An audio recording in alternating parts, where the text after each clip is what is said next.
अ, आपल्या कंबाईनच्या पूर्वपरीक्षा जी आहे म्हणजे येती 25 ऑक्टोबरला.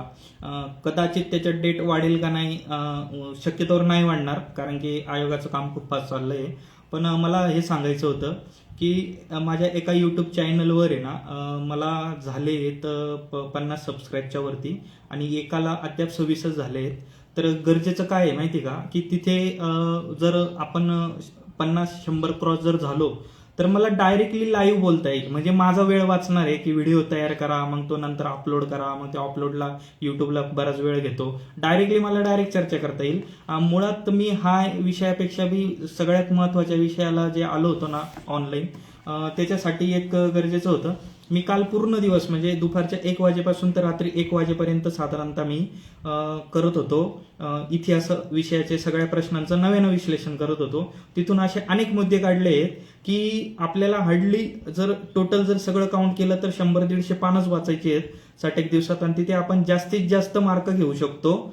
ती म्हणजे जवळजवळ आपण इतिहासामध्ये इनपुट आउटपुटचा रेशो खूप कमी आहे, खूप कमी. गेल्या 10-12 वर्षाचा माझा अनुभव आहे. खूप असे विषय सांगतो, खूप तुम्हाला असे संदर्भ ग्रंथ देखील दाखल की जास्तीत जास्त तिथून आयोगाचे जर प्रश्न येत असतील तर तिथून आपण ते टॉपिक करू. हा झाला इतिहासाचा भाग. माझा खूप प्लॅनिंग आहे. आजची 18 तारीख आहे, 20 तारखेपर्यंत तुम्हाला देणार. थोडा माझा मेडिकल इश्यू आहे, थोडा पायाला खूप मोठ्या प्रमाणे मला ऍक्सिडेंट झाला होता आणि त्या कारणानं मी गेल्या 1 महिन्यापासून आहे थोडी जागरण असतं. पण मी 20 तारखेपर्यंत तुम्हाला नक्कीच त्याचा पहिला भाग तरी देईल, जेणेकरून तुमचा अभ्यास चालू व्हावा. आणि जास्त करून तो भाग जर तुम्ही ऑक्टोबरच्या लास्टच्या 25 दिवसात जिओग्राफी आणि हिस्ट्री वाचा, खास करून हिस्ट्री वाचा. काय की जिओग्राफी हे स्कोरिंग असतो, लक्षात खूप राहतो. आणि आता आपल्याला काय करायचं आहे माहिती का, ज्यांना जर आधी वाचायचं असेल तर नक्कीच वाचा. पण सगळ्यात महत्वाचं, मी जसं पॉलिटीच्या प्रश्नांचं विश्लेषण करतोय ते आता माझं ते प्लॅनिंग सगळ्या संदर्भात आहे.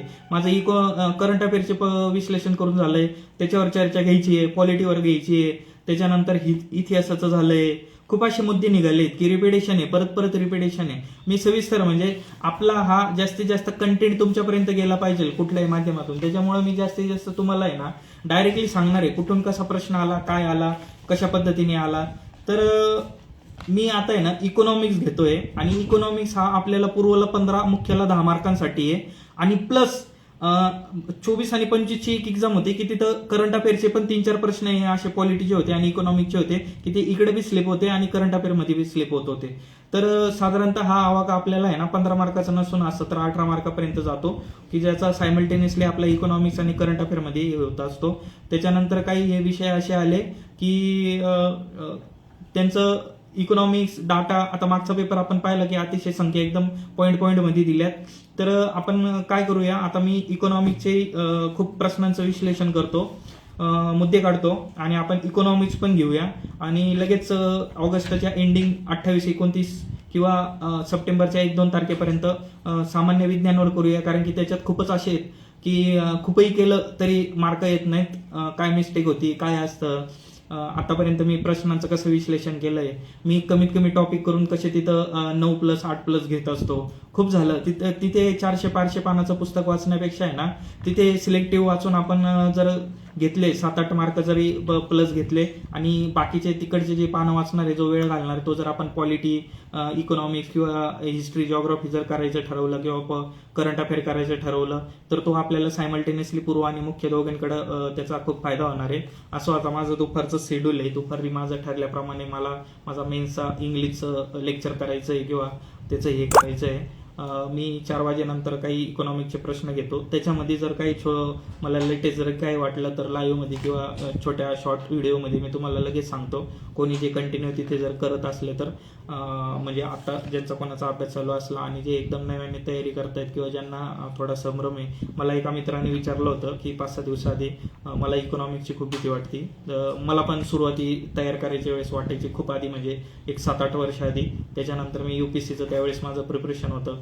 आम्ही मृणाल देशमुख, मृणाल सरांकडं नाही का, मृणाल पटेल सरांकडं मी इकॉनॉमिक्सचे लेक्चर केले होते पूर्ण इंग्लिशमध्ये. ते इंग्लिश मटेरियल पण आहे. तो भाग राज्यसेवेला कदाचित लेखीला कामात येऊ शकतो, इकडे येणार नाही. त्याच्यामुळे मी नंतर वेगळे असे देसले सरांचं वाचलं, स्टेट बोर्ड वाचलं. मला खूप असं घ्यायचं आहे आणि मी जास्तीत जास्त माझा अभ्यासाचा वेळ सांभाळून लवकरात लवकर, कारण की आता 67-68 दिवस आपल्याजवळ राहिले, म्हणून माझी खूप अशी इच्छा आहे की लवकरात लवकर तुम्हाला प्रत्येक अशी गोष्टीची अवेअरनेस करून देणे. आणि ही जर्नी आपली इथून पुढे खूप चालली राहणार आहे. म्हणजे मी सुरुवातीला बोललो की यूट्यूबला जास्तीत जास्त तुम्ही तिथे सबस्क्राईब करून ठेवा. आपल्याच फायद्याचं, आपल्याच पोस्टसाठी आहे ते, की जे माझं तिथे फक्त एक आहे की जसं मी इथे फेसबुक आणि याच्यावर लाईव्ह येऊन जे बोलू शकतो. मी फेसबुकला काल लाईव्ह घेऊन डिटेल थोडी चर्चा केली आहे, कसं काय ते रात्री एक केली आहे आणि आत्ता एका विषयावर केलेली आहे. तर तुम्ही नक्कीच तुम्हाला म्हणजे मेन मुळात पहिले आपला अभ्यास बघा आणि अभ्यासानंतर तुम्हाला ज्या वेळेस एकदम अभ्यास करून बोर वगैरे झालात किंवा काय, त्यावेळेस तुम्ही तिथे जा आणि ते व्हिडिओ बघा आणि तिथून तुम्हाला काय कशा पद्धतीने घेता येतं तुमची त्या विषयाची किंवा एकंदरीत तुमची MPSCच्या जर्नीमध्ये काय माझा जुना जो अनुभव आहे खूप वर्षाचा, अनेक फेलियर्स आलेत, कसे आलेत, किती आलेत, त्याच्यातून काय शिकलो, कसं ॲनालिसिस केलं. म्हणजे सापडला वरतीच पेपर आहे. पेपर देऊन आल्यानंतर इथे तर आम्ही लिहितोच, पण साईडला बी लिहितो की तो प्रश्न त्यावेळेस कसा चुकला, काय इश्यू असतो, कसं हे झालं. कारण की सगळ्यात मोठी ह्या एक परीक्षेचं थोडक्यात असं तुम्हाला एक वर्णन करून सांगतो. ही परीक्षा पास होणं खूप सोपं आहे. घरी आला ना की आता पण मी पेपर विश्लेषण करताना 100 पैकी माझे 88-89 प्रश्न असे मी डायरेक्ट सोडवतोय. तिथे का होत नाही, कारण तिथे आपण खूप मोठ्या प्रेशरमध्ये असतो. आपल्यामध्ये असं असतं, म्हणजे मी माझं स्वतः तिथलं प्रेशर सांगतो की ह्यावेळेस झालीच पाहिजे, हा कदाचित चुकतोय का, 2 ऑप्शनमध्ये खूप कन्फ्युजन असतं. आणि तिथे म्हणजे 10 सेकंद जरी आपण क्षणभर जरी थांबलो ना, 10 सेकंद, तरी आपल्या त्या 10 सेकंदात एखादा सोपा प्रश्न सोडत असतो. तिथे प्रश्न वाचल्या ऑप्शन एकदम टिक झाला पाहिजे आणि पुढे निघायला पाहिजे. आणि अशा याच्यात जे निगेटिव्ह जातात ना किंवा अशा याच्यात आपली जी मिस्टेक होती ना ती एक असते. ही परीक्षा खरी ती 1 तासाची आहे. त्या 1 तासामध्ये तुम्ही कसं मॅनेज करतायत, किती तुमची ॲक्युरेसी चांगली येते काय, त्यावर तुमचं प्रिलिम ठरत असतं, त्यावर तुमचं मुख्य ठरत असतं. आणि आत्ताचा जो रिझल्ट आला आहे ना, आत्ताच्या रिझल्टवर बोलतो, साधारणतः तिथे ओपन कॅटेगरीचा ओपनच्या मुलगा OBCचा 284च्या प्लस मार्काने पास झालेला आहे. मला सांगा, ज्याला 282 असतील किंवा 260 आत्ता मेन्सला गेला असेल, हा आपल्याला सगळ्यात मोठा कॉम्पिटिटर आहे, सगळ्यात मोठा कॉम्पिटिटर आहे हा पोस्ट आपल्या पुढे. कारण याचा मुख्याचा अभ्यास झाला, याचे अनुभव आहे, त्याला प्रिलिम पास करायचा अनुभव, याची राहिली, हा रिव्हिजन करणार आहे. आणि जे आता कंबाईन बीचे आहेत ना, बीचे म्हणजे कंबाईन बी वाले जे आता ती एक्झाम देणार आहेत, ती 5 सप्टेंबरला आय थिंक, आणि लगेच आपले 27ला ग्रुप सीची होणार आहे, तलाठी आणि ग्रुप सीची 6,500 प्लस जागेची. याच्या जागा अजून थोडी वाढणार आहे, आकृतीबंध यायचा बाकी प्रत्येक खात्याचा. तलाठीची सुद्धा कशी शंका आहे की 239 तर 28 जागा अजून येण्याची आहे, काही पेसाच्या जागेचं हे. त्याच्यामुळे ज्यांनी फॉर्म भरला आहे त्यांच्यासाठी एक खूप काही गोष्ट आहे की नंतर मुख्य परीक्षेचा आपण ज्यावेळेस फॉर्म भरतो त्याच्या आधीपर्यंत असे अनेक नोटिफिकेशन येणार आहे. कदाचित बऱ्याच वेळा असं होतं की शासनाला आणि संबंधित खात्याला जर वाटलं की येणाऱ्या ह्याच भरतीमध्ये की आम्हाला ह्या जागा द्यायच्या आहेत, तर तसंही होतं. असं माझं एक गणेश, त्याचं आडनाव नाही घेत मी, गणेश म्हणून एक आहे, आता मंत्रालयात क्लार्क आहे, 6 वर्ष झाले त्याला. तो वेटिंगला होता, 13व्या नंबरला वेटिंगला होता त्यावेळी. साधारणतः ही 2016-17ची गोष्ट आहे. त्यावेळेस पूर्णपणे निकाल झाले होते, प्रक्रिया झाली होती, नियुक्तीपत्र झाले होते आणि परत शासनाने मंत्रालयीन लिपिकची ॲड दिली. आणि त्यावेळेस त्यांनी असं ठरवलं की परत तेवढा खर्च करणं आणि हे करणं, तर त्यांनी वेटिंगचे पोरं उचललेत आणि ते वेटिंगचे पोरं जवळजवळ तेवढे ॲडमध्ये गेले होते आणि आज त्यांचं एकदम सोनं झालंय. म्हणजे तुमची जर प्रामाणिक मेहनत आणि एकदम कष्ट असतील ना, तुमचं आयुष्यात कुठं ना कुठं सोनं होतंच. आणि पण त्याला प्रामाणिक कष्ट असले पाहिजे, नाहीतर आपण पांघरून घेतोय की MPSC करतोय, अभ्यास करतोय, पांघरून घेतोय, म्हणजे स्वतःवर एक काहीतरी गोष्टीचं पांघरून करून घेतोय आणि आपण ते स्वतः पांघरून म्हणजे मांजरीसारखे डोळे बंद करून आपण स्वतःला फसवतोय. मांजरीला वाटतं डोळे बंद केले मी दूध पिती, कोणीच आपल्याला बघत नाही, तशा पद्धतीचं असतं. प्रामाणिक अभ्यास करा. भले तुमची आत्ताची एक्झाम येत नसेल, 27लाही मोठी व्हेकन्सी येणार आहे, खूप मोठी येणार आहे, आत्ताचा अभ्यास त्यावेळेस येईल. आता मी गेल्या 7-8 वर्षापासून माझी अभ्यासाची जर्नी होती. मी गेल्या 21-22-23 नंतर मी कंबाईनकडे वळालो, तिथे बघायला लागलो, तर मला याचा फायदा झाला नाही का? अनेक मी अशा प्रिलिम वगैरे मेन सोडलो, झाला नाही का? झालाय. का झालाय माहिती का? कारण की माझा खूप अभ्यास आहे, खूप मल्टिपल सोर्सेस वाचून झाले आणि त्याच्याच याच्यावर मी तुमच्याशी नेहमी बोलत असतो की आयोग कुठला प्रश्न कुठं फिरतोय, समाज सुधारकाचे असे कुठले ऑप्शनमधले पर्याय आहेत की जे रिपिटेशन प्रश्नामध्ये येत आहेत, इकॉनॉमिकच्या अशा काही गोष्टी आहेत की ते एकदम कन्सेप्ट विचारतायत, एकदम म्हणजे चक्रीय बेरोजगारी काय, दारिद्र्य काय, तुम्ही प्रत्येक वेळा बघा M1 M2 M3 याच्या कन्सेप्ट विचारताय. हे स्टेट बोर्डमध्ये पण आहे. 11वीचं स्टेट बोर्ड जे आहे ना नवं, त्याच्यामध्ये एकच चॅप्टर असं आहे की जे करायचं नाही. आता ते तिकडे टेबलवर ठेवलंय, लाईव्ह असल्यामुळे तिथून जाऊन मी आणू शकत नाही. तिथं त्याची इंडेक्स मी शेअर करतो तुमच्याबरोबर. एकच चॅप्टर करायचं नाही, बाकीचे चॅप्टर जर गेलीत ना 15 पैकी 5 तर 4 प्रश्न तुमचे त्याच्यावर हमखास निघणार आहेत. मग ते तेवढं छोटंसं जर वाचलं आणि तुम्ही जर मला एका मित्राने विचारलं, म्हणजे अशा अनेक जणांनी इकॉनॉमिक्स मला अवघड वाटतं, त्यांच्यासाठी खूप सोपं होणार आहे. तुम्हाला त्या इकॉनॉमिकच्या किचकट ज्या संकल्पना आणि कन्सेप्ट आहेत ना त्या तुम्हाला समजणार आहे. इकॉनॉमिकचे ज्या वेळेस मी प्रश्न सोडवतो ना, मी डायरेक्ट इंग्लिशचे प्रश्न पाहत असतो, कारण की माझं UPSC-मुळे खूप बेस इंग्लिशचा चांगला होता. ती माझी सगळी ती लँग्वेज वगैरे वाचन विचन सगळ्या त्या नोट्स वगैरे होत्या इंग्लिशमधल्या होत्या. उमा कपिलासारखं बुक असेल, इंडियन इकॉनॉमिकचे जे काही सर्वे वगैरे असतात खूप घोटावं लागतात UPSC-मध्ये. इंडिया इयरबुक खूप चांगलं करावं लागतं. त्याच्यामुळे ती हे होती ना, मला इकडे ते अंदाजपत्रक वगैरे किंवा ते राजकोषीय नीती, आता मी ते स्टेट बोर्ड आणि मराठी पुस्तकामधून, नाहीतर ते मला फिस्कल पॉलिसी, नंतर रेपो रेट, नंतर बॅलन्स ऑफ पेमेंट, हे असे इंग्लिशने एकदम चटकन कळतं. तर मी ते तिथं ते पाहत असतो. सायन्स पण इंग्लिशने पाहत असतो. तर साधारणतः आपण सगळं करायचं. सायन्सच्या प्रश्नांचं ज्यावेळेस मी बोललो ना त्यावेळेस तुम्हाला तिथे बऱ्याच काही गोष्टी सांगणार आहे. पण एक सांगून ठेवतो, सायन्स हे मराठीमध्ये ट्रान्सलेट जरी केलं ना ॲज इट इज इंग्लिशचे शब्द उचलतात. ते तुम्हाला माहितीच पाहिजे.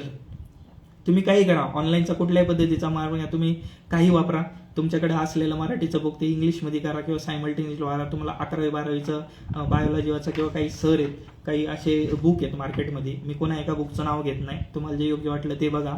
आणि साधारणतः MPSC करणारा ऑल ओव्हर सारखं एकच मटेरियल खूप चांगल्या पद्धतीने वापरत असतो, त्याचा वापर करा आणि तिथून तुम्ही जास्तीत जास्त त्या पद्धतीने बघा. सायन्सचं आत्तापर्यंतचं मी सांगतो माझं, आम्ही आत्तापर्यंत वारंवार कंबाईन बी वगैरे, नंतर MPSCचे मेन्स वगैरेचे सगळ्यांचं प्रश्नांचं विश्लेषण करून आणि सिलेक्टेड टॉपिक करूनच आम्ही, म्हणजे मी खूप वाचलं आहे त्याचं. स्टेट बोर्ड झाली, 3 CRT झाली, सचिन भस्के सरांचं बुक झालं आहे. माझ्याकडे काही क्लासेसच्या चांगल्या वाटलेल्या माझ्याकडे आलेल्या काही मित्रांमार्फत नोट्स आहेत. काही माझ्या एका जो खूप चांगला माझा मित्र आहे त्यांनी काढलेल्या त्याच्या नोट्स आहेत. असं सगळं वाचन आहे. त्याच्यानंतर आम्ही फक्त त्याच्यातले तो मित्र आणि आम्ही असं एकामेकाचं ठरवत असतो, फक्त टॉपिक करत असतो. ह्यावेळेस मी ना 15 प्रश्न होते. यावेळेस मनाची तयारी केली, तो एक प्रश्न काही येत नव्हता, अंदाजच लावायचा, मारायचाच नाही गोळा. तर 14 प्रश्न होते. 14 मध्ये जवळजवळ मी 13 प्रश्नाला हात लावला. 13 मधून माझे 9+ आले होते आणि 7 तर हे मला एकदम माझं प्रश्नांचं विश्लेषण वगैरे त्या आधारावर एकदम चटकन सापडले होते. म्हणजे एकदा लगेच टिक झालं होतं ती टेक्निक की एकदम नावाचा रोगावर वगैरे, वनस्पती रोगावर किंवा प्राणी आपल्या पूर्ण बॉडी संदर्भात रोगावर काही प्रश्न येतोय तर त्याचं नेमकी पुढे उत्तर असतं. ऑड मॅन आउट काय आहे, 3 पर्यायांमध्ये एक पर्याय कसा आहे, हे सगळी चर्चा आपण करू. खूप म्हणजे मला माझ्या अभ्यासामध्ये म्हणजे खूप मोठं चॅलेंज आहे की एवढ्या याच्यात पोस्ट क्लिअर करणं हे ते. एवढ्या वेळात वेळ काढून मी जास्त तमाम महाराष्ट्रातली जी गोरगरीब जनता आहे, अनेक अशी गरिबीची लोक मी माझ्या अभ्यासाच्या वेळेस अनेक मित्र बघितलेले आहेत. असं वाटतं की बरेच जण क्लास नाही लावू शकत. आणि म्हणजे मी एक शब्द वापरतो, ऑनलाईन वापरला पाहिजे का नाही, अतिशय मोठी ॲड आल्यानंतर फसवेगिरी असते सर्रास. हाय तीच पुस्तकं थोडं काही चेंजेस करायचं, त्यांच्याकडे तो डाटा सगळा असतो, टाईप बसवलेला असतो, थोडं काही चेंज करायचं, मार्केटला पुस्तक काढायचं. आधी ते पुस्तक 800 रुपयाला होतं, डायरेक्ट 1,500 किंमत करायची, त्याच्यावर 40% डिस्काउंट द्यायचं. म्हणजे आधी जे पुस्तक जर डिस्काउंट घेऊन 500ला भेटत होतं, आता त्याला डिस्काउंट देऊन डायरेक्ट 700-800 करायचं आणि एकदम मुनाफा कमवायचा. मार्केटमध्ये सध्या तुम्हाला सांगतो मी, मार्केटला तुम्ही माझा एखादा व्हिडिओ पाहिला असेल, तिथे मी पोलीस भरतीच्या विद्यार्थी अचानक भेटला आणि त्याने मला ओळखलं की MPSC-मधील गणेश शेठ म्हणून जी ID आहे किंवा माझी ती ID आणि हा तोच आहे. आणि ते पुस्तकाचं दुकानच माझ्या मित्राचं आहे. एकेकाळी जर्नी त्याची तयारीची होती, त्यांनी लवकर ओळखलं की आपल्याला बिझनेस करायचा. तिथे मी निवांत गेलो का, आमचं चाललं होतं, त्यांनी चर्चा केली, मी त्याला तिथं खूप लेखी डेमो दिला. मग एकाने व्हिडिओ काढला, तो मी इथे पोस्ट केला. तर तिथे मी सगळी पुस्तकं चाळून आलो, सगळी महाजन सराचं असो हे असो. मी का चाळायला माहिती का, मला बघायचं होतं की माझ्याकडे काही अपडेटमधलं आहे का नाही. तर जो नव्याने घेतोय ना, अगदीच तुम्ही तयारी चालू केली, तुमच्याकडे कुठलं पुस्तक नाही, त्याने नक्की नवीन घेतलं पाहिजे. पण तुमची जर 2 आणि 2.5 वर्ष आधीची जर जर्नी खूप चांगली असेल तर तुम्ही ते पुस्तक शक्यतोवर टाळावं, कारण की वेळ खूप जातो नव्याने वाचायला. कारण आपण आधी खूप वर्क केलेला असतं, त्याला हायलाईट वगैरे. फॉर एक्झाम्पल तुम्ही पुस्तकावर जर असं हायलाईट मेन मुद्दे काढले, नंतर ते तुम्हाला रिव्हिजन करायला खूप सोपं येईल. आणि तुम्ही कितीही एखादं पुस्तक वाचलं असलं आणि ते नव्याने जर वाचायला घेतलं ना, तर त्याला तुम्हाला प्रत्येक बारकाईने ते वाचणं वगैरे, त्याला हायलाईट करणं याच्यात खूप मोठा वेळ जात असतो. म्हणून जास्तीत जास्त तुम्ही मला म्हणायचं काय ते बघा. आणि अशा ॲड आल्यानंतर तो एक व्यावसायिकाचं एक वैशिष्ट्य असतं की त्याने त्याच्या व्यवसायाची मार्केटिंग केली पाहिजे. आपण ठरवा. म्हणजे MPSCचे सर्रास पोरं करणाऱ्यांकडे तुम्हाला गाठाळ बघायला भेटेल, जॉग्रफीसाठी तुम्हाला सौदी बघायला भेटेल, किंवा दीपस्तंभचं बघायला भेटेल. मी दीपस्तंभ आणून ठेवलंय पण वाचलं नाही. का? इतकं वाचून झालंय, इतकं काही आहे तेच करायला वेळ नाही आहे. आणि तुम्ही म्हणजे मी सांगतो तुम्हाला, एवढं जरी तुमचं एखाद्या विषयाचं मटेरियल असलं, माझ्याकडे एका विषयाचं एवढं आहे. जर एका विषयाचं तुम्ही एवढं जरी वाचलं ना, आणि तुम्हाला तरी 15 मार्काला आहे, खूप तर खूप घेऊन तुम्ही 15 घेणार आहेत, पैकीच्या पैकी 14 घेणार आहेत, 13 घेणार आहेत. पण तेवढ्याच जागेवर जर तुम्ही 6 विषय बसवले, तर 6 विषयांमध्ये तुमचे 80 मार्क येतात. आणि ते 80 मार्क तुम्हाला प्रत्येक विषयामध्ये 8-9 जरी आले तरी तुम्ही कटअपच्या जवळ येत आहे. म्हणजे मला सांगायचं हे होतं, त्यानुसार आपली दिशा आणि आपला अभ्यास असला पाहिजे. नक्कीच तुम्ही खूप भरभरून मला प्रतिसाद दिला आहे. अवघी म्हणजे मी गुरुपौर्णिमेनंतर हे जे झालं, माझी चर्चा झाली. मला साधारणतः 2-3 ठिकाणी थोडं ऑफर आली होती टीचिंग संदर्भात. खूप माझे चांगले जर्नीचे सर होते UPSC MPSC संदर्भातले. त्याच्यानंतर 2 मित्र आहेत ज्यांनी पोलीस अकॅडमी काढली आहे, आणि त्यांची पण मागणी होती की तुला आम्ही सगळं वाटलं तर सेटअप देतो आणि तू तिथूनच ऑनलाईन आमचे लेक्चर घे. तर माझं असं एकदम व्हाईट बोर्डवर ब्लॅक रेश आहे. मला फक्त गव्हर्नमेंट होल्डर व्हायचं आहे. पुढं बघू आपण काय करायचं, जे गुरु ते स्वतःच दमावर करू. पण जे तुम्ही 1200, 1300, 1100 जे काही फॉलोअर्स झाले आहेत, आणि तुम्ही एवढा माझ्यावर जो विश्वास दिला आहे, म्हणजे मी यूट्यूबचं चॅनल ओपन केल्यानंतर 50, 60, 20, 30 जे तुम्ही फॉलोअर्स करतायत, तुम्ही ऐकून घेतायत, तुम्हालाही वाटतंय की काही अनुभव आहे. हा जो तुम्ही विश्वास ठेवला आहे ना, मला तुमच्या या विश्वासावर खरं उतरायचं आहे. तुमच्यासाठी ही कदाचित तुमच्यासाठी किती संधी आहे मला माहीत नाही, पण ही माझ्यासाठी नवी एक जबाबदारी आहे. अभ्यासाबरोबर, स्वतःचे ड्रीमबरोबर, स्वतःची पोस्ट काढण्याबरोबर एक तुम्हाला खूप चांगलं काही देता येईल. आणि मी एकंदरीत जे काही बोलतो ना, अनुभव आहेत. म्हणजे प्रत्येक टॉपिकवर मी कसं ॲनालिसिस करतो हे माझ्यासाठी करत असतो. माझे जे काही छोटे छोटे नोट्स, डेली काही रायटिंग असतं, अनेक असे हे करताना काही संदर्भ ग्रंथ आहेत, भरपूर आहेत. माझ्या हॉलमध्ये पूर्ण पुस्तकं आहेत. इकडं बाजूला वरती माळा पूर्ण मोठमोठे बॉक्समध्ये पुस्तकं आहेत. सगळे खूप जर्नी 12-13 वर्ष साधारणतः मी ही तयारीच्या सुरुवातीपासून तर आजपर्यंत आलो आहे. मी खरं तर MPSC परत UPSC सारखी झाल्यामुळं मला शुअर वाटलं होतं की आपली कमांड खूप चांगली आहे, आपण इकडे काढू शकतो. पण मला माहिती की MPSC DC DYSP सारख्या चांगल्या ज्या पोस्ट आहेत त्या लवकर आणत नाही. त्यांचा खूप वेगळा काही त्याच्यामागचा दृष्टिकोन असेल, आणि परत त्याच्यात जाणं आणि तिथे पूर्णपणे जे थोडक्याने UPSCमध्ये ओढतात त्यांची पहिली स्पर्धा राहणार आहे. इंग्लिश लिहिणारे खूप मोठा अनुभव आहे, लेखी कौशल्य खूप चांगलं आहे आणि आता आयोगाने ऑप्शन पण काढला आहे कदाचित, किंवा काढणार आहे. ते सगळं इक्वल आणण्यासाठी त्या विषयावर काही चर्चा करू. एकाचा मला कमेंट होतं की राज्यसेवेसंदर्भात काय, राजा तू राज्यसेवा करत असलं तर आधी तू तुझ्या बेसनी काय करतोय ते कर. कारण की मला बऱ्याच पोरांसाठी ज्यांना वाटतं की आधी पोस्ट आणि नोकरी खूप महत्त्वाची आहे, आपलं सगळं एकंदरीत दारिद्र्य दूर करण्यासाठी सगळं एक, तर मी त्यांच्यासाठी स्वतः जशी मी तयारी करतोय ती करतोय. मी खास तेवढ्यासाठी तुला व्हिडिओ नाही बनवू शकत. आणि वैयक्तिक मला प्रत्येकाचे DM बघायला मी आधी बघतो की कुणाच्या DM मध्ये काय गरजेचं आहे, म्हणजे एखाद्याच्या DM मध्ये त्याला खरंच आता लगेच सांगणं गरजेचं आहे का. आणि मला DM करण्याआधी तुम्ही माझे जेवढे 60-70 व्हिडिओ जे आली आहेत गेल्या 15-1 दिवसात, माझ्या त्या 727 पोस्ट, म्हणजे ते माझं पर्सनल अकाउंट होतं, तिथे माझं सगळंच आहे. म्हणजे माझ्या पोस्ट वगैरे, कुठं फिरलो, फॅमिली वगैरे सगळं, त्याच्यातले 60-70 जे व्हिडिओ जे आलेली आहेत ना, ती सगळी बघा. तुम्ही यूट्यूबवर जाऊन माझं सगळं बघा, दोन्ही यूट्यूब चॅनलवर बघा, फेसबुकवर बघा. फेसबुकवर अजून एक पेज बनवलं MPSC मधील गणेश शेठ म्हणून, तिथे बघा. आणि त्याच्यानंतर जर तुमच्या एखाद्या गोष्टीच काही समाधान होत नसेल तर तेव्हा DM द्या. विशेष गोष्ट अशी आहे, आधीपासून सवय आहे, कामाव्यतिरिक्त माझा मोबाईल डायरेक्ट सायलेंट आणि किंवा एअर मोडला असतो, आणि डायरेक्ट हॉलमध्ये असतो. तिकडे हॉल नंतर मध्ये किचन आहे, अजून एक बेडरूम आहे, आणि त्याच्यानंतर ही एक बेडरूम आहे जी मी माझी स्टडी रूम बनवली आहे पूर्णपणे. आणि गेल्या 5 वर्षापासून मी माझ्या ह्या फ्लॅटमध्ये एवढंच माझं जे काही लाईफ आहे. मावळता सूर्य इकडूनच बघायला भेटतो या खिडकीमधून, मी बाल्कनी सुद्धा जात नाही. ही एकदम वास्तविकता आहे. जर तुम्हाला स्पर्धेमध्ये टिकायचं असेल तर ही खरी गोष्ट आहे. आकडा देतो, 12,63,000 प्लस आपल्याकडे फॉर्म आली आहेत. बरेच जण म्हणतात हौशेनौशांनी भरलेत. हौशेनौशे नाहीत, ते एकेकाळी ना जे सरळ सेवेचं TCSचं किंवा तलाठीचं किंवा सरळ सेवेचं जे परीक्षेचं स्वरूप होतं ना, त्या स्वरूपाने अभ्यास करणारे होते. त्यांनी पण पॉलिटी वाचलाय, त्यांनी पण विज्ञान वाचलंय, त्यांनी पण वाचन केलंय. एवढं आहे की आयोगाची पद्धत वेगळी राहणार आहे, आयोग ही निवड पद्धत वेगळी करणार आहे. आणि इथे 2 पद्धतीने 2 टप्प्यांमधून जायचं आहे. आधी 25 मार्कासाठी ग्रामर होतं, 25 मार्कासाठी इंग्लिश होतं आणि 25 मार्कासाठी गणित बुद्धिमत्ता होतं.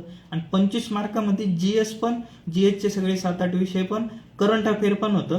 त्याच्यामुळे ते कमी कुठे आहेत माहिती आहे का? खूप चांगले अभ्यास करणार फक्त त्या 25 मार्काच्या GSला.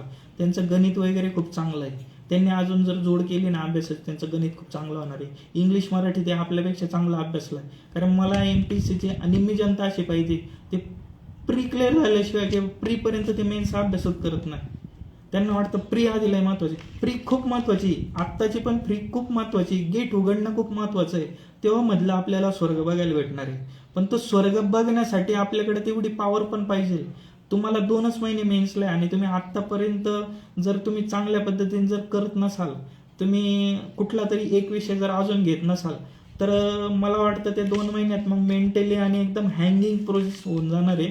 म्हणून येऊ ना, माझा गेल्या 1.5 महिन्यापासून जवळजवळ 60 ते 65% अभ्यास हा मेन्सचाच चाललाय. मेन्सचा चाललाय म्हणजे फक्त मेन्सचाच नाही, तो इकडे पण प्रीला पण आहे, तिकडे GSला पण आहे. लास्टचे 25 दिवस हे फक्त आम्ही रिव्हिजन आणि टेस्ट घेणार आहे आणि खरा प्रिलिमला तिथे फोकस करणार आहे. मी एक व्हिडिओ बनवून ठेवला, पण तो मी मोबाईलमधून काढला आणि माझा लॅपटॉपला स्टोअर झाला आहे. तो मला काढायचा आहे. तिथे मी बोललो होतो की पूर्वचा अभ्यास करता करता मुख्यसाठी कुठले घटक समान आहे आणि मराठी विषय हा कसा घ्यायचा, मराठी विषयामध्ये काय करायचं, ग्रामर आधी का नाही करायचं, पॅसेज हा ग्रामरचा पूर्ण एरिया झाल्यानंतर त्याच्यावर ॲप्लिकेशन बेस पॅसेज येत असतो, असं सविस्तर बोललं आहे. वेळ भेटला तर मी तो लॅपटॉपमधून परत माझ्या पेनड्राईव्हने तो डाउनलोड करतो, तो मोबाईलवरनं तुम्हाला तिथे अपलोड करतो. कदाचित तो 15, 16, 18 मिनिटाचा काही असेल तो मी यूट्यूबला टाकतो आणि त्याची तुम्हाला माहितगिरी होईल म्हणून, हिंट म्हणून तो मी फेसबुक आणि इन्स्टाला टाकतो. ते टायटल मेन्शन करतो आणि तुम्ही त्याचा फायदा घ्या. जास्तीत जास्त करा, होकॅप करा. आत्तापर्यंत PYQमध्ये आलेले होकॅप करा. एकदम लेटेस्ट अपडेट राहा. अपडेटची एक गोष्ट सांगतो, आयोगाने आत्ता जस्ट C ग्रुपचा जो मेन्सचा पेपर झाला, 50 प्रश्नापैकी 26 प्रश्न ही फक्त होकॅबवर विचारली. म्हणजे 50 प्रश्नापैकी 26चे ते 5 पॅसेजचे असे जवळजवळ झाले 19 प्रश्नाला ग्रामर आणून ठेवला. का केलं असेल? आता तयारीतला खूप अनुभव आहे आणि सगळे आपले जे शिक्षक आहे, म्हणजे मी ज्यांचे क्लास करतो, काही माझ्याबरोबरचे ग्रुप, आम्ही डिस्कशन करणारे, UPSC करणारे असे अनेक जण आहेत की जे आज क्लास चालवत आहेत. मला नाव नाही घ्यायचं, मी कोणाचं नाव नाही घेत. अनेक ती बघणारी आहेत, IAS IPS सगळी जर्नी, मंत्रालय शिक्षण, असे अनेक मित्र आहेत. आत्ता जस्ट निकालामध्ये बी पास झालेले आहेत. मी नाव नाही घेत, फक्त तुम्हाला एक पुढे तरी ट्रस्ट व्हा म्हणून सांगतो की ही सगळ्यांनी अनुभव घेतला आहे तेव्हा ही झाली आहेत आणि ते आयोगाचं ते पॅटर्न पाहतात. आता मी इथून एक शिकलो की जर 26 होकॅपला विचारतायत, आधी 17-18 विचारायची, तर इथे वेटेज का वाढवलं? कारण यांना स्पर्धा आणि त्या स्पर्धेमध्ये चाळण लावायची, चाळण, आणि सगळ्यांना समान आणून ठेवायचं आहे. जर 3 वर्ष अभ्यास करणाऱ्या 3 वर्षापासून मेन्स करतोय आणि त्याचं जर ग्रामर खूपच चांगलं असलं आणि जर 50 मार्कापैकी जर जास्तीत जास्त ग्रामरचे प्रश्न आणले, त्याचं नक्की स्कोरिंग जास्त होणार आहे. मग नवीन आलेल्या मेन्सवाल्याला चान्स काय? तो नेहमीच मागे जाणार ना. जसं UPSCने आणलं होतं की सगळ्यांना समान करायचं. पहिल्यांदाच तयारी करणारा बी आणि 5-6 मेन्स देऊन आलेला, इंटरव्ह्यू देऊन आलेला बी, हे नेचर आहे स्पर्धा परीक्षेचं. आज 26 होकॅप आणले, उद्या 10 पण विचारू शकतात किंवा वाढवू बी शकतात आणि इथे तुम्ही कोणीच सांगू शकत नाही की कोणाचं कसं बरोबर येईल. ग्रामर एकदा रटलं ना सगळ्यांचं बरोबर येतं आणि ग्रामरचं वेटेज कमी करून टाकलंय. मग ही सगळ्यात मोठी स्पर्धा आहे. एवढं असून पण जर 284+ जातोय तर तुम्हाला कळालं असेल स्पर्धा काय आहे. मराठीचं बी तसंच होणार आहे. मग माझं म्हणणं काय आहे की तुम्ही इंग्लिश आणि मराठीचे होकॅप हे कंटिन्यू करत राहा. पहिले आयोगाचे PYQ बघा, जिथून कुठून तुम्हाला सोर्स अवेलेबल होईल तिथून करा. त्याच्यानंतर पॅसेज आहे ना, पॅसेजचं मी खूप ॲनालिसिस केलं आहे. UPSC CSETला कॉम्प्रेन्शन असतं हे तुम्हाला माहीत असेल, किंवा TCSची एक्झाम दिली तेव्हाच मी एक नेचर पॅसेजवरची जी प्रश्न आहेत ना ती पूर्ण ग्रामर माहीत पाहिजे.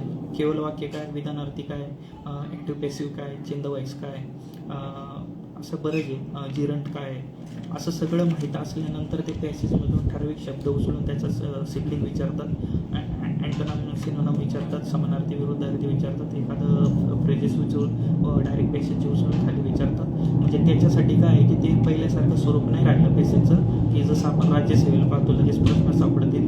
त्यांनी तो पॅसेज ठेवला आहे पण त्याला पूर्णपणे जोड दिली त्या एक संबंधित विषयाचा जो कोर भाग आहे, प्रत्येक विषयाचा जो थेरॅटिकल भाग असतो, जसं पॉलिटिकल सायन्समध्ये ऑप्शनल होता थिअरी खूप चांगली पाहिजे, अँथ्रोपॉलॉजीला थिअरी खूप चांगली पाहिजे, तसं ते तुमचं ते 50 मार्कासाठी त्या 5 मार्काचा पॅसेज सोडवण्यासाठी आपल्याकडं पूर्ण तो ग्रामरचे सगळं अभ्यास चांगला पाहिजे, तेव्हा तो येणार आहे. 5 प्रश्नापैकी 2-3 प्रश्न कदाचित त्याच्यावर असू शकतात, पण बाकीचं तिथून तसं उचलून त्याचं ते नेचर आहे. म्हणून ती 5 मार्क आणि बाकीचं ग्रामर हे तुम्ही मेनच्या वेळेस जरी अभ्यासलं तरी चालेल.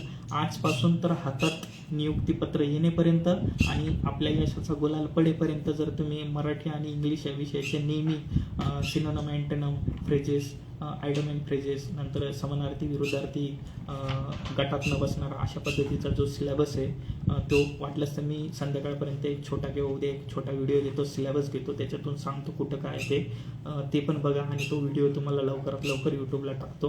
आता साधारणतः 2:30 झाले. मला माझं प्लॅनिंग खूप लवकर होतं, 10 मिनटं बोलायचं होतं, पण बोलण्याच्या याच्यात बराच काही वेळ निघून गेला. मला आता म्हणजे अर्धा तास कमी झाला आहे.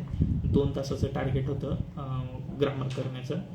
असो ते मी 4:30पर्यंत नक्कीच करेल. माझं असतं जेवढं तेवढं ते नक्की तेवढं करायचं. 4:30 नंतर मी 6-6:30पर्यंत माझं इकॉनॉमिकचे जेवढे प्रश्न होतात तेवढे, त्याच्यामध्ये जर काही लगेच सापडलं काही ते मी घेऊन येतो तुमच्यासाठी. लगेच तुम्हाला सांगतो की काय आयोगाचं काय काय चाललं आहे, काय एखादं वाटलं ते एकदम नाही का थोडं विनोदात्मक म्हणूया किंवा एक क्युरियसी असेल काय. म्हणजे जसं मी इकॉनॉमिक्सचा एक प्रश्न तुम्हाला म्हटलं योजनेचा, करंट अफेअरचा, तसे अनेक रिपिटेशन ॲज इट इज नाही होतो. म्हणजे पेपर सेटर आहे ना, हा जो पेपर आहे इथे जे विषय विचारले, जे टॉपिक विचारलेत ना ते आणि ते ऑप्शन धरूनच पुढच्या वेळेस कसं पुढच्या पेपरमध्ये त्याला कवर करायचं हे कसं त्याचा माइंड चालला आहे. त्याच्यामुळं मी नेहमी म्हणत असतो, आता गाठाळ सरांचं जवळजवळ खूप असं जाड बल्की बुक आहे, तेवढं बुक वाचणं खूप चांगलं आहे, मेन्सला खूप फायदा होणार आहे. आत्ता जर आपल्याकडं 60 दिवस आहे, 17 दिवस आहे आणि तेवढ्यात आपल्याला तेवढा विषयच वाचत बसलं तर बाकीचा अभ्यास कधी करायचा, गणित बुद्धिमत्ता कधी करायचं. करंट अफेअरची 18 महिन्याची मॅगझिन आहेत, 1800 पानं आहेत ती. 18 महिन्याची बोललो मी, मागच्या वर्षाचं पण करायचं आहे कारण की त्या 2 एक्झाममध्ये दाखवून दिलं आहे. मी 2 पेपर डाउनलोड करून ठेवले नुकतेच मुख्यचे झालेले, पण ते बघायचे बाकी. त्याच्यात पॉलिटी बघून झालं आहे माझं, हिस्ट्री बघून झालं आहे, पण करंट अफेअर बघायचं बाकी. कारण की एका वेळेस कंटिन्यू घेतलं तर एकच विषय कंटिन्यू केला पाहिजे. तर मला असं वाटतं की तुम्ही जो आपला विषय होता की गाठाळ सरांचं एवढं बुक आहे, आत्ता गरजेचं काय आहे त्याच्यातले महत्त्वाचे टॉपिक जर केले ना, ते जर त्याच्यावर जर आपले 10 पैकी 7-8 प्रश्न जर येत असतील ते महत्त्वाचं आहे. आपण त्याला पूर्ण नंतर जसा वेळ भेटेल तसं वाचू शकतो. आणि जेव्हा तुम्ही एखादा आणि आत्ता जेवढे जे सिलेक्टिव्ह टॉपिक त्याच्यामधून वाचणार आहे ना, ते पुढच्या वेळेस तुमचे रिव्हिजन होणार आहे, एक एरिया कळून येतो. तुम्हाला मी प्रत्येक विषयाचं माझं आहे ना असं मोठं सगळे आजपर्यंत वापरलेले असे सोर्स डायरेक्ट एक दिवशी असे समोर घेऊन बसणार आणि सांगणार की एवढे मी पूर्ण किती वर्षात वाचले, त्याच्यानंतर मी आता त्याला काय करतो.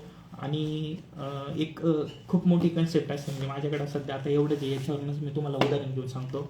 जर तुम्ही सौदी सरांचं बुक जर घेतलं असं ते पूर्ण वाचा जॉग्राफीचं, त्याच्यानंतर तुमच्याकडे जर दुसरं काही मटेरियल असेल ना तर तिथून फक्त काय वाचलं पाहिजे ते आधी बघितलं पाहिजे की PYQ मध्ये सौदी सरांचं बुक मी वाचलं तर तिथून प्रश्न येत आहेत का, ते टॉपिक त्याच्यामध्ये आहे का, मग त्याला ट्रस्ट करा आणि कंटिन्यू ठेवा. नाही होत असेल तर अजून एखादा सोर्स बघताना ठराविक तेवढे टॉपिकच घ्या. सिलेबस आणि संदर्भ ग्रंथ का महत्त्वाचा असतो. सिलेबसमध्ये टॉपिक दिलेला आहे ना, म्हणजे रेखावृत्त, विश्ववृत्त जर दिलेला असेल ना तर ते तुम्हाला स्टेट बोर्डमध्ये जिथं जिथं भेटते तिथं वाचल्यानंतर मेन सोर्सच्या म्हणजे मेन जो आपला सोर्सेस असतो तिथं तुम्ही त्याला सविस्तर वाचल्यानंतर आहे ना लगेच PYQ बघायचे की एवढं मी वाचल्यानंतर तिथं PYQचं तेवढा अँगल कव्हर होतोय का, आणि मग तेच करायचे. काही जण काय करतात एकाच्या जागी 4 पुस्तकं वापरतात आणि ते first page to last page वापरतात. आमच्याकडे एकदम स्टँडर्ड सोर्स आहे, म्हणजे मी माझ्याकडे आहे ना UPSCचे सिलेक्टेड जे काही बुक आहेत आणि जे राज्यसेवेला पण मी तीच कंटिन्यू केलेत. आणि इकडे कंबाईन करायच्या वेळेस काही त्याची अशी बुक आहे ती घेतली. आणि ठराविक 1 किंवा 2 सोर्स हे मी माझे, एक सोर्स माझा टॉप टू एंड वाचलेला आहे, first page to last page, आणि तीच रिव्हिजन करत असतो. आणि प्रत्येक वेळा पाहत असतो दुसऱ्या सोर्सेसमधून कुठून काय टॉपिक आहे, कुठून काय टॉपिक आहे, तसे करत असतो. तेव्हा माझ्याकडे एका विषयाला 10-10, 12-12, 13-13 असं मटेरियल आहे. तुम्हाला सांगू का, मार्केटमध्ये खूप चर्चेत पुस्तक आहे आणि खूप गरजेचं आहे. लोकसेवाचा जे कंबाईनचा जो ठोकळा म्हणतो ना आपण, तुमच्याकडे जो असेल तो या लेटेस्टचा घ्या.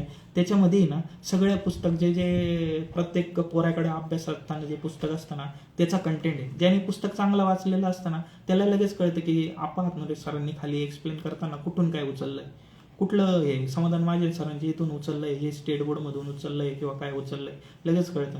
नवखा असला त्याला असं वाटतं या वैयक्तिकरित्या बाबा एखाद्या लेखक स्वतःच खूप गाढा अभ्यास करून झालेला आहे तिथे लेखक ती टेक्निक वापरली. काही जण टीचिंगमध्ये आले, त्या सरांनी ती एक टेक्निक वापरली, मार्केटमध्ये काय गरजेचं आहे आणि कुठून मी टिकू शकतो. आणि सर नंतर काय करतात, त्यांच्याच पुस्तकावर बॅच आयोजित करतात की ह्या पुस्तकावरची खूप रॅपिडमध्ये बॅच आहे. म्हणजे त्यांचा उद्देश आहे आधी पुस्तक विका, पुस्तक विकल्यानंतर ते म्हणतात की हे पुस्तक घ्या खूप चांगलं आहे. त्याच्यानंतर ते एक ठरवून घेतात की ती खरोखर ती रियालिटी पण आहे बाहेर, की काही जणांकडनं तेवढं वाचणं होत नाही, काही जॉबवाले असतील किंवा काय, आणि त्याच्यानंतर ते म्हणतात ह्याच पुस्तकाची आपण बॅच घेऊ. तीच PDF त्यांच्याकडे असते आणि तिलाच ते विश्लेषण करतात. मी एकदा त्यांचं करंट अफेअर द्वैवार्षिक घेऊन आलतो, म्हटलं खूप चांगले लेक्चर वगैरे घेतात. ती डायरेक्ट द्वैवार्षिक घेऊन आलो, ती ठेवली, ती आहे माझ्याकडे कधीतरी दाखवतो. आणि ती पण केली. गेल्या 2 वर्षापासून मला तिथून काही चाललं नाही, सिम्प्लिफाय आणि परिक्रमा सोडले. आणि परिक्रमेचं आहे ना, एक आयर मॅडम, मी आधी बोललो होतो, मालेगावचे एक आयर मॅडम आहेत, त्यांचं मला नाव माहीत नाही, विसरलो मी आता. ते आयर मॅडम डेप्युटी कलेक्टर झाले आहेत आणि त्यांना जवळजवळ आहे ना त्यांनी 14 प्रश्न अटेम्प्ट केली होती करंट अफेअरची. आणि त्याच्यापैकी त्यांची 14 का 13 का आय थिंक काहीतरी 15 पैकी 14 बरोबर आलती. त्यांनी मेल लिहिला होता परिक्रमेला, यशाच्या परिक्रमेला मेल लिहिलं होते, आब्रम आणले होते. त्यांनी सांगितलं होतं की मी गेल्या 18 महिने तुमच्या परिक्रमा वाचल्या, मग सगळे प्रश्न तिथून होते. आणि तुम्ही कधी कुठल्या करंट अफेअरचा प्रश्न उचलून बघा, तुम्हाला डिटेल परिक्रमेमध्ये भेटेल. मला काल एक मित्रांनी भारी कमेंट केली की शेवटच्या दिवसात परिक्रमा रिवाईज होत नाही. ते खरं गोष्ट आहे, बरेच जण शेवटच्या दिवसात इयरबुक वाचून कंप्लीट करतात. पण ते कसं असतं माहिती का, त्यांना खूप अनुभव असतो आणि काही जणांना काय वाटतं तेवढं वाचण्यापेक्षा तुम्ही वाचू, ते नव्यानं वाचतात, त्याच्यापेक्षा तुम्ही तेच वाचा. आता आम्ही यावर्षी ठरवलं घ्यायचं नाही, माझ्या मित्रांनी घ्यायचं नाही, परिक्रमा जी आहे जी चांगली गेली ना तीच वाचायची. कारण दुसऱ्यांदा वाचताना अजून एखादा नवीन काही टॉपिक भेटतो आणि तिथे एक सेन्स ऑफ माइंड असतो. दुसरं तुम्ही 15 पैकी ना लई तर लई तुमची 8+9+ जर एकदम तुम्ही वाचण्यापैकी येत आहे तर येत आहे. आणि जेव्हा तुम्ही पळ जर काढायला बघितला ना मग आयुष्यभर पळच निघणार आहे, मग कधीच स्कोर येणार नाही. कारण की करंट अफेअर हे दोघंकडे जर धरलं तर 30-35 मार्काचं आहे, प्लस ते डायनॅमिक तुम्हाला जाणार आहे, म्हणजे जवळजवळ 40-40+ मार्क जात आहेत. म्हणून मी माझ्या एका व्हिडिओत बोललोय की यशाच्या परिक्रमेवर आपण टॉप टू एंड घेणार आहे. टॉप टू एंड घेणार आहे म्हणजे मी त्याच्यातलं शिकवणार नाही, शिकून काही उपयोगच नाही. काय शिकू मी? महत्वाचं शिकवणं काय माहिती का, की तुम्हाला कोर एरिया दे नाही. स्पर्धा परीक्षा आहे, स्पर्धा परीक्षेमध्ये तुम्हाला मेन गोष्टी सांगणं आहे की बाबा हे महत्वाचं काय आहे, इथं काय येतंय, तिथं काय येतंय, हाच एरिया काय महत्वाचा आहे, इथून रिपिटेशन काय, मग हे आधी करणं गरजेचं आहे का, असं सविस्तर. चला आपण परत भेटूया. सगळ्यांचे खूप खूप धन्यवाद, खूप मोठ्या प्रमाणावर प्रतिसाद दिल्याबद्दल.